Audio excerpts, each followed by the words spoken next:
بسم اللہ الرحمن الرحیم۔ آسان عربی فہم کے اگلے سبق میں خوش آمدید۔ جیسا کہ پچھلے سبق کے اختتام میں نے بتایا تھا کہ اگلا سبق حرف سے متعلق ہوگا۔ اس سے پہلے دو اسباق ہم پڑھ چکے ہیں، ایک اسم سے متعلق اور دوسرا فعل سے متعلق۔ آج ہم حرف سے متعلق پڑھتے ہیں۔ تو حرف ان دونوں سے مل کے استعمال ہوگا، یا اسم کے ساتھ استعمال ہوگا یا فعل کے ساتھ استعمال ہوگا۔ یعنی حرف وہ چیز ہے جو اکیلے کوئی وزن نہیں رکھتی، اکیلا کبھی استعمال نہیں ہوتا، اپنی کوئی پہچان نہیں رکھتا، ہمیشہ ان دونوں کے ساتھ ہی مل کے استعمال ہوتا ہے۔ یا وہ اسم کے ساتھ مل کے استعمال ہوگا یا وہ فعل کے ساتھ استعمال ہوگا۔ یہ کچھ حروف میں نے لکھے ہیں، ان کو ایک مرتبہ پڑھ لیتے ہیں۔ من، الا، عن، کی، لن، فی، کا۔ یہ مختلف حروف ہیں، مختلف قسم کے حروف میں نے اکٹھے کر کے لکھے ہیں۔ ان کی ڈیٹیل بعد میں انشاءاللہ بتاؤں گا۔ بسم اللہ الرحمن الرحیم۔ یہاں پہ دیکھیں تو با حرف ہے، بی، بازر بی حرف ہیں۔ میں جو حروف آتے جاتے ہیں ان کو الگ سے بھی لکھتا جاتا ہوں۔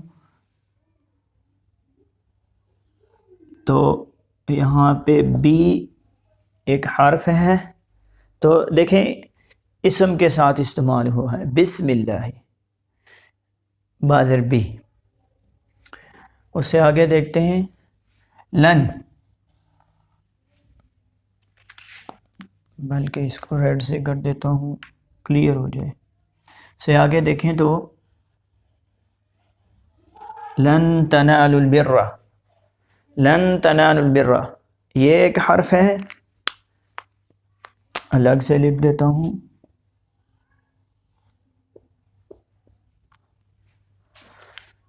من شر، آگے دیکھیں تو من ہے، من شر الوسواس الخناس، یہاں پہ من ہے، یہ بھی اگین یوز ہو رہا ہے۔ یہاں پہ دیکھیں لن تنالوا البر، تو لن جو ہے تنالوا البر اس کے ساتھ استعمال ہوا ہے، اس کو نصب دیتا ہے، وہ میں بعد میں بتاؤں گا کیسے نصب دیتا ہے۔ یہ اس کے ساتھ استعمال ہوا من شر، تو یہ شر کے ساتھ استعمال ہو رہا ہے، حرف جر من۔ تو آگے دیکھیں تو عن، عن ایک حرف ہے، عن النبأ العظیم، نبا کے ساتھ استعمال ہوا ہے عن۔ یہ میں نے الگ سے لکھ دیے ہیں جو ان آیات میں استعمال ہوتے ہیں۔ تو آج کے سبق کے ساتھ ہی ہم نے جو ہے وہ تین چیزیں پڑھ لی، ایک اسم، دوسرا فعل اور تیسرا حرف۔